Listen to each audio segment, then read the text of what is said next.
Home and Neil Armstrong. We want to take one small step and thank Mr. Laws class for that introduction before we take a giant leap into today's headlines. I'm Carl Azus. This is CNN Student News. All right, you've had experience making a budget at some point in your life. You planned how much money you're going to spend, how much you're going to save. The U.S. government has to work with a budget too. President Obama released his budget proposal yesterday. Total price tag on this one, $3.8 trillion. The president's proposal would make cuts in some areas of government spending, would also spend money on education and infrastructure, things like roads and bridges. Plus, it would raise taxes on some wealthy Americans. President Obama says there isn't room in the budget for everything. Do we want to keep these tax cuts for wealthiest Americans, or do we want to keep investing in everything else? Education, clean energy, a strong military, care for our veterans. We can't do both. We can't afford it. All right, now Republican leaders have been against the idea of raising taxes on the wealthy. They say that will not help the American economy. They also argue the country should be spending less, not more. And they say President Obama's budget proposal could actually hurt the economy. Well, this is a very sad day when the President of the United States fails to keep his promises to the American people once again, and rather than treading water, he actually makes things worse. One thing to keep in mind in all of this, the budget proposal is just a proposal. The president doesn't actually set the country's budget. That's something that Congress does. Well, next up, Greece is in the middle of an economic crisis. It's been going on since 2010. You probably heard us mention it several times on our show. Other European countries have offered bailouts to Greece, but in order to get them, Greece's government has to make some spending cuts. That means cuts to workers' salaries and their retirement, their pensions. Many Greek citizens aren't happy about this. Thousands of people gathered in front of Parliament over the weekend. They were protesting against the newest cuts. Those protests turned violent, with crowds throwing rocks and firebombs at police. Officials say 106 officers and dozens of civilians were injured in the fighting. Matthew Chance filed our next report today about the impact that this crisis is having on different generations of Greek citizens. Well, this is just a part of the aftermath of that terrible violence that we witnessed on Sunday night here in Athens. This is a building, obviously, in the centre of the Greek capital. It actually housed one of the city's most historic cinemas.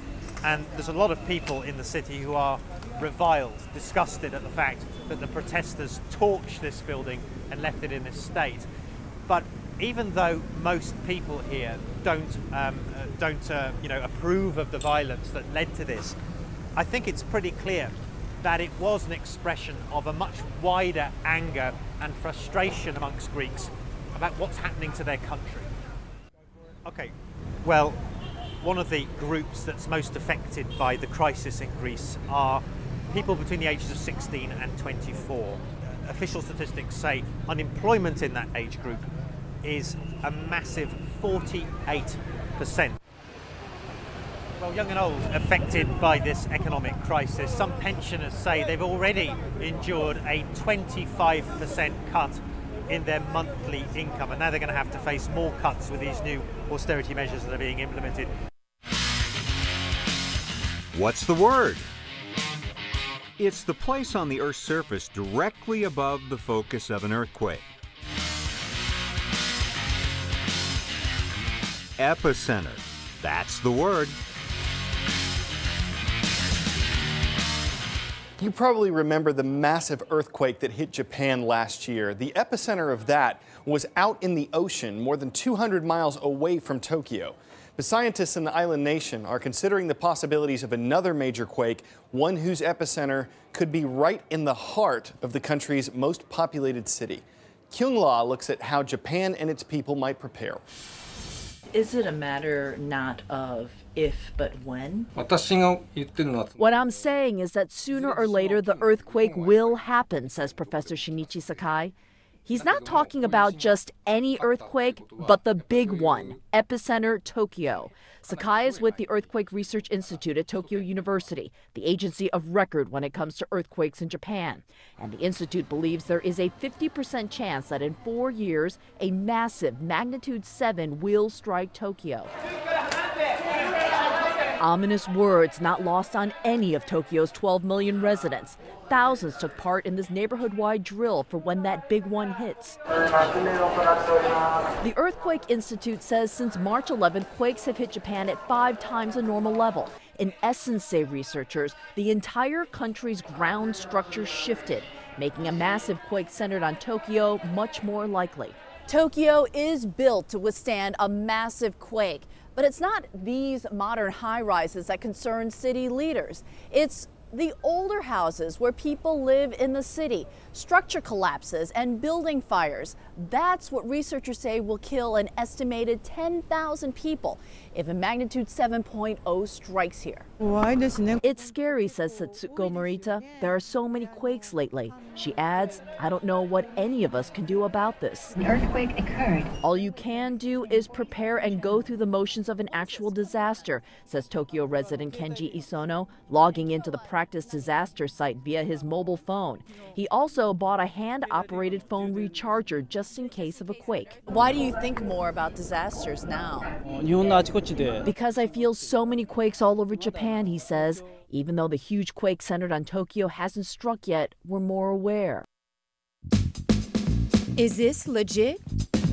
Mount Kilimanjaro is not part of a mountain range. It's true. Kilimanjaro is a freestanding mountain that's surrounded by forests.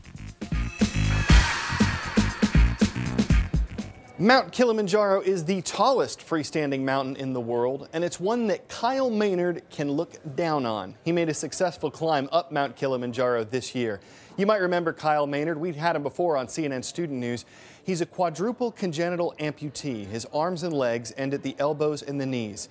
He was here at the CNN Center recently speaking with Dr. Sanjay Gupta about why he took on the challenge of Kilimanjaro. First of all, is that right, 19,336 feet? You must have the number memorized, seared into your brain. It's definitely, the experience is seared in, that's for sure. It was up top at 19,000 feet, you're looking at half atmosphere, so that's half the amount of air that we have here at sea level. The images are behind you here, Kyle, of what it looked like a little bit. And first of all, I'm just so inspired and excited to have you here, and thank you for coming. Where does this, where did this idea come from? And just the mental fortitude and just the idea that, I mean, this is what you want to do. You want to do something that is frankly seemingly impossible. How did it all come about?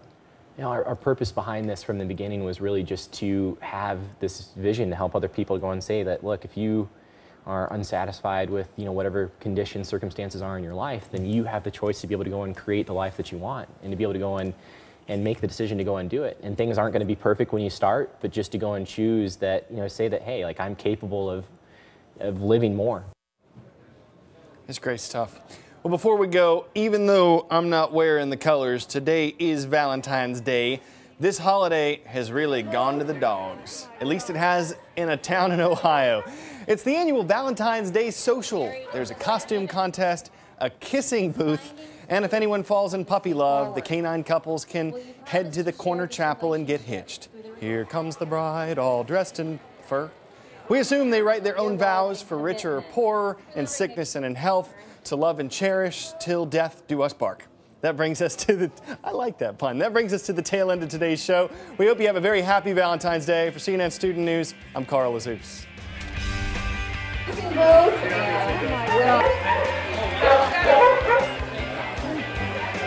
Married in just a minute. This binding is loose from this day forward. Will you promise to share this relationship through the of your love and commitment? For the ring exchange, Karen.